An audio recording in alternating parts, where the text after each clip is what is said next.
नमस्कार, सत श्री अकाल, आदाब। मैं हूं आपका दोस्त धीरज और आप देख रहे हैं साझा। आज हमारे साथ बहुत ही खास मेहमान हैं जिनका नाम है चंदेश्वर सिंह। हम सब उन्हें प्यार से चंदेश्वर भैया कहते हैं। रियल एस्टेट का बिजनेस है इनका।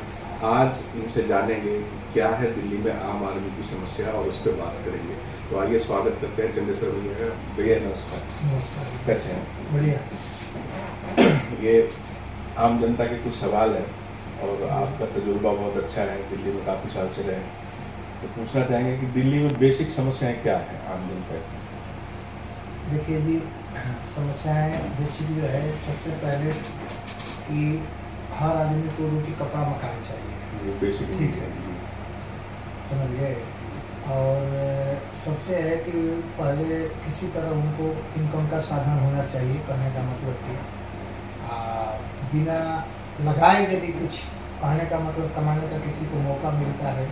और बात करें कि हर आदमी के पास उतना पूंजी होती नहीं है कि कोई भी बिजनेस बगैर लगाएगा होता नहीं है। तो इसलिए आदमी सोचता है कि बिना लगाए कोई काम वैसा मिल जाए जिससे कि भाई दाल रोटी चल जाए, अपना जो भी जरूरत की सामान है पूरा हो जाए, तो सबसे बेहतर होगा। कहने का मतलब कि और उसी से आदमी आगे की तरफ कोशिश करता है, संचित कर करके फिर भाई आगे बढ़ते रहो।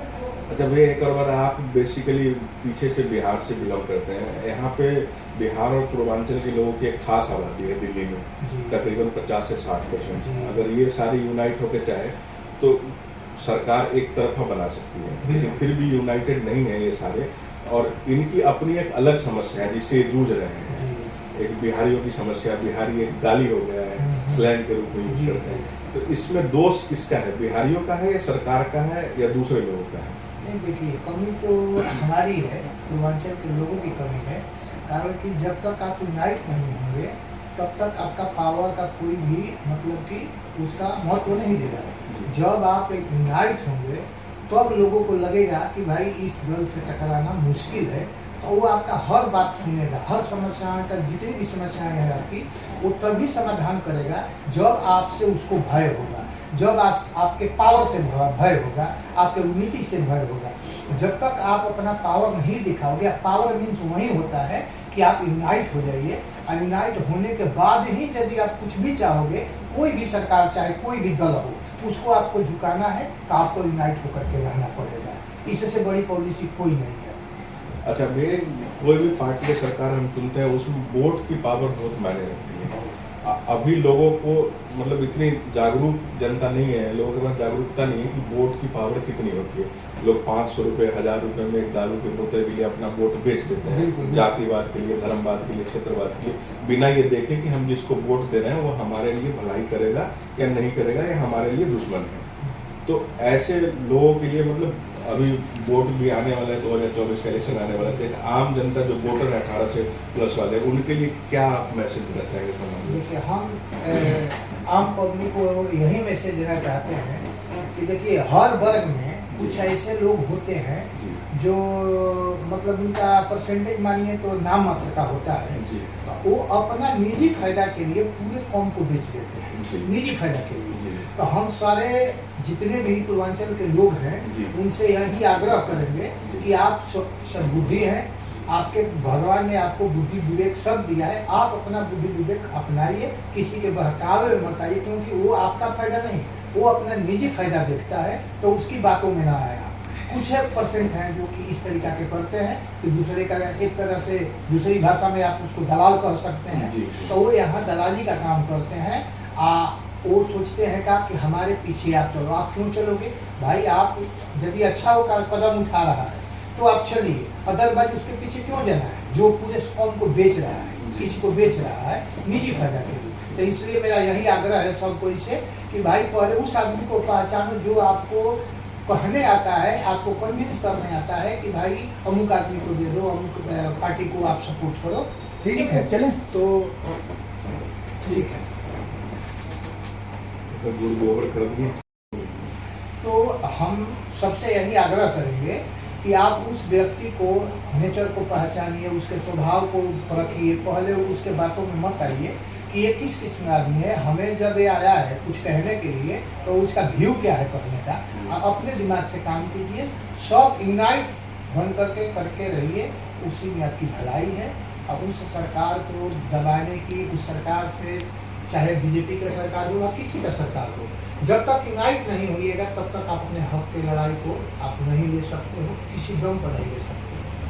तो कायदे से ये कह सकते हैं कि कोई एक ऐसा मंच तैयार हो जहाँ पे जातिवाद क्षेत्रवाद छोड़ के बिहार, यूपी और पूर्वांचल के लोग एक मंच पर एक साथ आए दिल्ली में, बिल्कुल तभी कुछ कर सकते हैं। देखिए, जातिगत लड़ाई तो ये सब कहने का मतलब सबसे बेकार चीज है जी।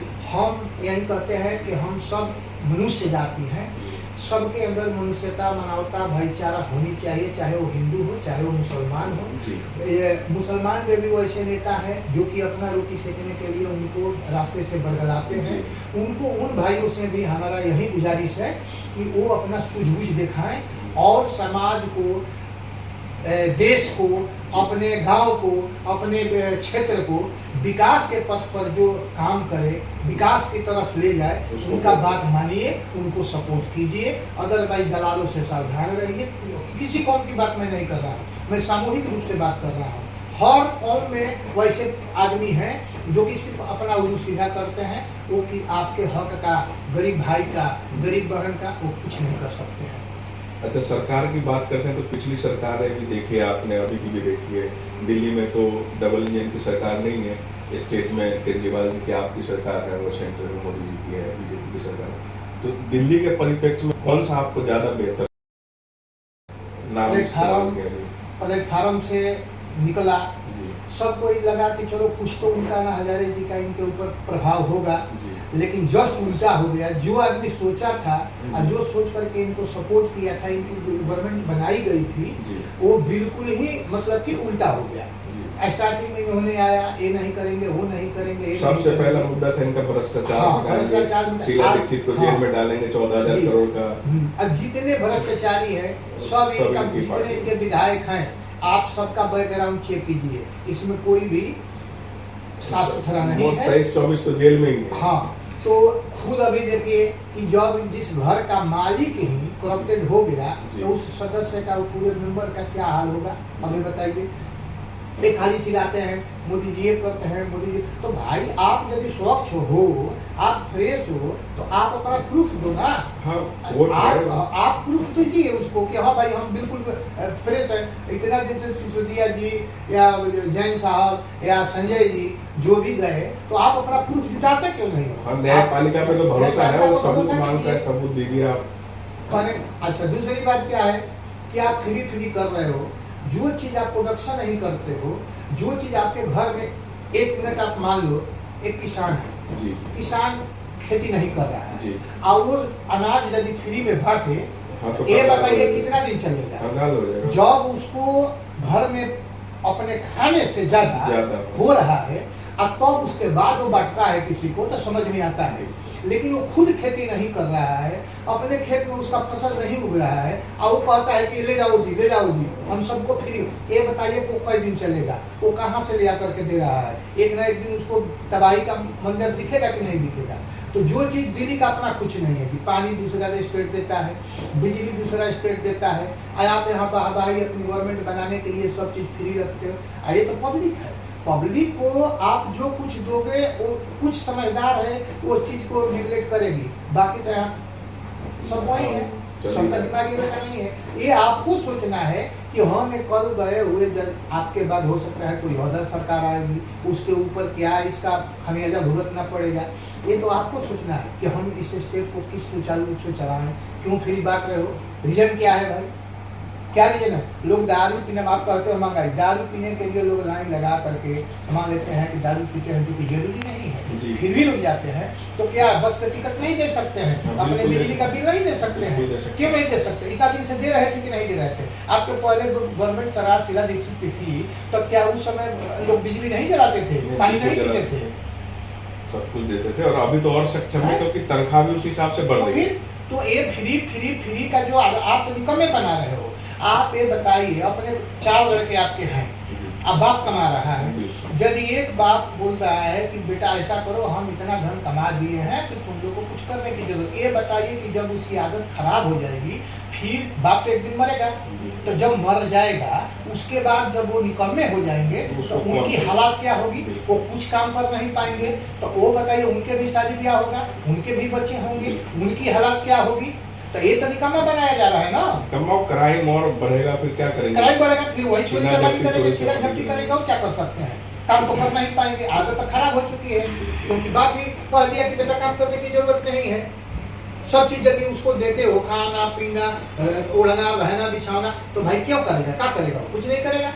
तो ये सरकार जो है, आप वही चीज जो ये फ्री का सबको दे रखे हो, आप वही चीज गरीब को देखो, उसको पढ़ाई के लिए आर्थिक रूप से जिनको जरूरत है उनको है, आप उसको कागज कलम पेंशन जो भी एक चीज होता है, उसके स्कूल का फीस माफ करा दो जी। ये सारा चीज करते, उससे से हमारी शिक्षा का विस्तार होगा, हमारे देश का डेवलपमेंट होगा। ये फ्री बांट करके तो निकम्मे बना रहे हो आप। सही बात है, पूरी जनता को निकम्मा बना रहे हैं। इसके अलावा एक पहलू और है चंद्रशेखर भैया, आप बिजनेसमैन हैं और रियल एस्टेट से बिलोंग करते हैं, और ऐसा कहा जाता है कि कांग्रेस के टाइम में रियल एस्टेट का बिजनेस था, बहुत ही बूम पे था, हाइक पे था। और जब से मोदी गवर्नमेंट आई है, दिल्ली में केजरीवाल की सरकार आई है, उस समय से रियल एस्टेट का बुरा हाल है। और आप तो इसमें रहे हैं, आप कर रहे हैं, तो इसके बारे में क्या सोचते हैं? सही में बुरा हाल है या मीडियम सिनेरियो है या बहुत हाइक पे जा रहा है?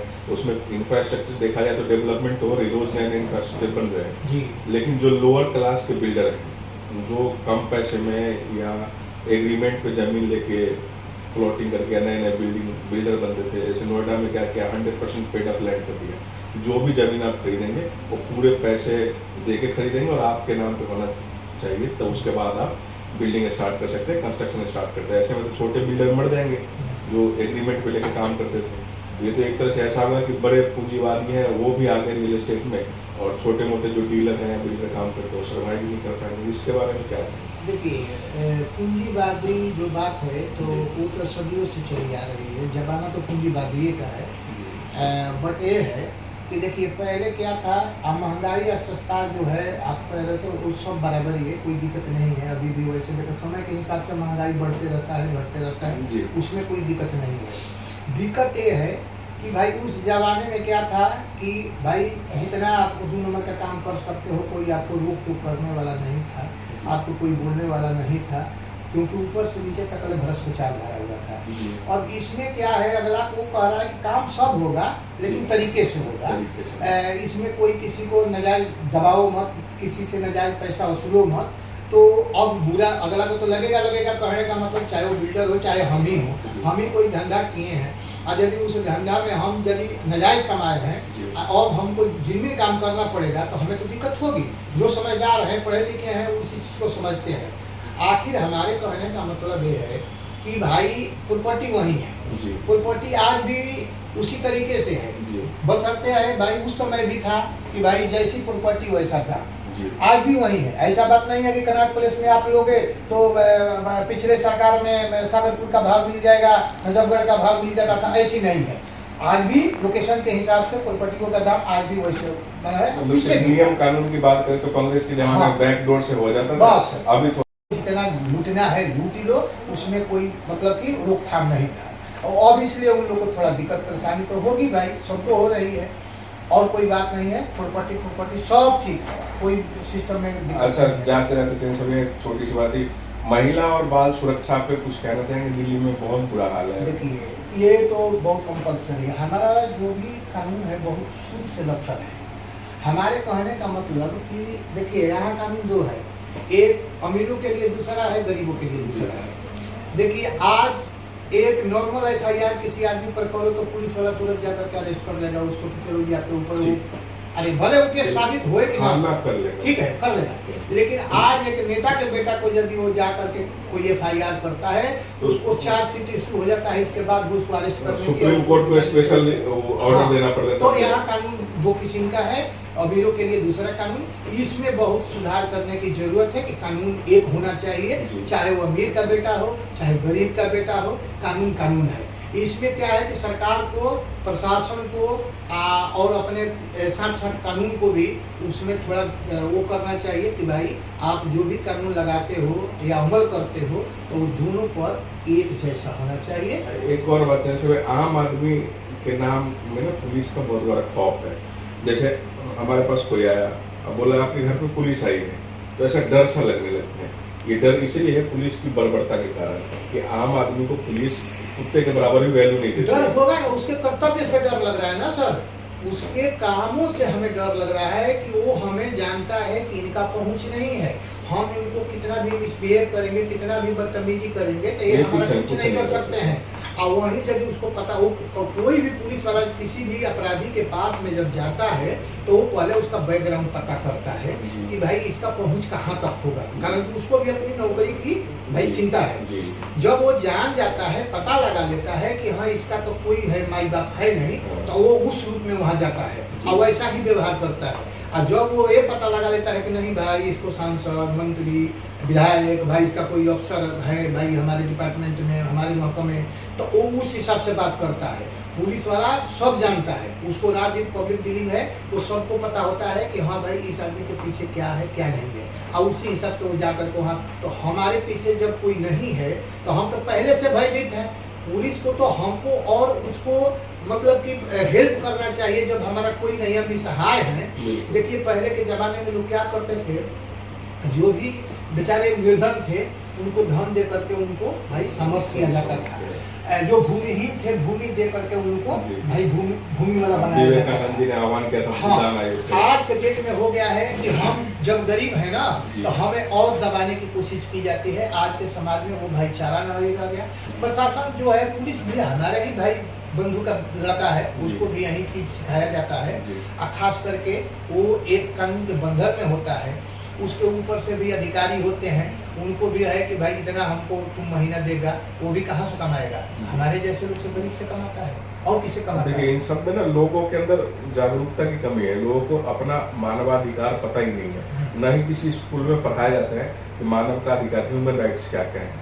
अब एक बेसिक चीज बताऊं आपको, जागरूकता की कमी कारण हम सब एटीएम यूज करते हैं दिल्ली में, गरीब से गरीब अमीर से में सब। जो मिनिमम एटीएम है रुपए वाला, जो भारत सरकार द्वारा इशू होता है, उस पे भी 10 लाख का इंश्योरेंस होता है। लेकिन बैंक वाले कैसे बेवकूफ बनाते हैं, जब आप अकाउंट खुलवाने जाएंगे तो एटीएम पे इंश्योरेंस है, उसका कोई कागज ही नहीं देते आपको, आपके पास कोई रिकॉर्ड नहीं है। हर दिन लोग मरते हैं, मुझे नहीं लगता 1% भी कोई जाता होगा बैंक में क्लेम करने कि हमारा बंदा मर गया है, ये लोग मृत्यु प्रमाण पर और 10 लाख रुपए उसकी नॉमिनी करो जी, अब बैंक नहीं देता है, लोगों को पता ही नहीं है। दूसरी तरफ एक किसान की बात करें, आप भी किसान फैमिली से बिलोंग करते हैं, सांप काटने से अगर किसी की मृत्यु हो जाती है तो वो नेशनल डिजास्टर में अब रजिस्टर्ड हो गया है।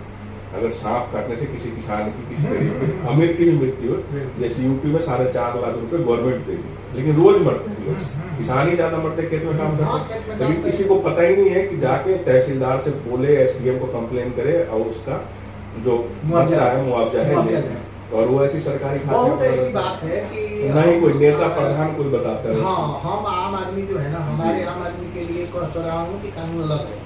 हमारे आम आदमी को दिन रात वो अपने भाई कामों में बिजी रहते हैं, परिवार को परवरिश करने में रहते हैं, उतना साक्षर नहीं है, शिक्षित नहीं है कि या उनको किया नहीं जा रहा है कि ये सब चीज़ को उनको जानकारी होगी, जाकर के वो भाई अपना जो भी सुविधा है गवर्नमेंट के तरफ से वो ले सकें। तो ये सब अभाव है, ये तो मैं मानता हूँ। अब इसका यही है कि ये सब गवर्नमेंट को होना चाहिए कि भाई हम कुछ ऐसी एक संस्था बनाए जिससे कि कौन कौन सा बेनिफिट जो है जो कि आम पब्लिक नहीं जानती है, तो उसको हम उसको जनाएं और उसका फायदा उनको मिले। कोई भी योजना चलती है वहाँ से, जैसे राजीव गांधी ने एक बार कहा था कि सेंट्रल से हम 1 रुपए भेजते हैं तो 10 पैसा पहुँचता है आम जनता के पास, तो ऐसे ही कोई योजना चलती है लोगों तक पहुंचता ही नहीं है, मिलना तो लाभ दूर की बात है, उनको पता ही नहीं होता कि योजना हमारे लिए है। ये तो देखिए, अभी मैं एक सिंपल सी बात कह रहा हूँ कि अभी ओपन जिम लग रहा है जी, ठीक है, गवर्नमेंट के फंड आ रहा है 10 लाख जी, उसमें से 50% बीडीओ साहब को 5% मिल जाता है मुखिया जी को, फिर सरपंच जी को। अब ये बताइए कि जो बंदा काम कर रहा है तो उसके बाल बच्चे हैं, बिल्कुल। तो वो भी कुछ चाहिए। बिल्कुल। तो काम कितने पैसे का होगा? हाँ, 10-20 पैसे का। और जो वो जीआई का रेट लेता है, आईएमएस का लगाता है। बिल्कुल। क्यों उसको 2 रुपया उसमें से बचेगा। बिल्कुल, बिल्कुल। पेंट हो जाता है, लग जाता है, साल भर नहीं चलता है, जंग लग जाता है, खत्म। ये बताइए कि ये भ्रष्टाचार का जन्म तो आपने दिया ना। हाँ, बिल्कुल। हमारे कहने का मतलब कि वीडियो साहब कहते हैं कि नहीं भाई एकदम इतना का आप हमको किसी को कमीशन नहीं देना है, आप इस चीज को एकदम परफेक्ट लगाइए। जी। तो हमारी जो मजदूरी थी, हम अपना मजदूरी ले करके दिन हाँ। इसके बाद पूरा का पूरा हम काम कराते कराते हैं। कोई भी काम उठाता है तो अब ऊपर तो बंदरबाट हो जाती है जी। वीडियो साहब को देना ही है, सीओ साहब को देना ही है, मुखिया जी को देना ही है, सरपंच साहब को देना ही। तो ये बताइए कि तो हम क्या करें, हम भी तो लेंगे उसमें से, तो काम कितना का होगा भाई? तो मिला जुला कर है, सीओ साहब को देना ही है, मुखिया जी को देना ही है, सरपंच साहब को देना ही। तो ये बताइए कि तो हम क्या करें, हम भी तो लेंगे उसमें से, तो काम कितना का होगा भाई? तो मिला जुला करके आ जाता है जगह पे, फिर वो चलता नहीं है, फिर अगले साल पास होता है। यही होता है और क्या होता है। जो भी टेंडर निकलता है, टेंडर निकलने से पहले 50% लोग कहते हैं कि यहाँ जमा करो जी, इस तब आगे फाइल जाएगी, और उसको मजबूरी है देना, नहीं देगा तो काम उसकी फाइल नहीं चलेगी आगे। बिल्कुल, बिल्कुल। वो भी आम इंसान है, क्या करे, उसको भी घर क्या करे, उसका भी परिवार है। देख रहे हो सत्ता के दलालों, जनता के अंदर इतना आक्रोश भरा हुआ है। अभी भी वक्त है, सुधर जाओ, नहीं तो ये घर इतनी जल्दी फटेगा कि 2 मिनट में आपको सत्ता के कुर्सी से उठा के और फेंक देगी। तो अभी भी समय है, सुधर जाओ आप, और जिस काम के लिए जनता ने चुन के आपको भेजा है, शीर्ष पे बिठाया है, जनता के हक अदा करो, ईमानदारी से काम करो, भ्रष्टाचार खत्म करो, महिला सुरक्षा, एजुकेशन हो, जो भी बेसिक चीजें हैं उन पे ध्यान देके काम करिए। चलिए सभैया, बहुत अच्छा लगा आपसे बात करके, धन्यवाद।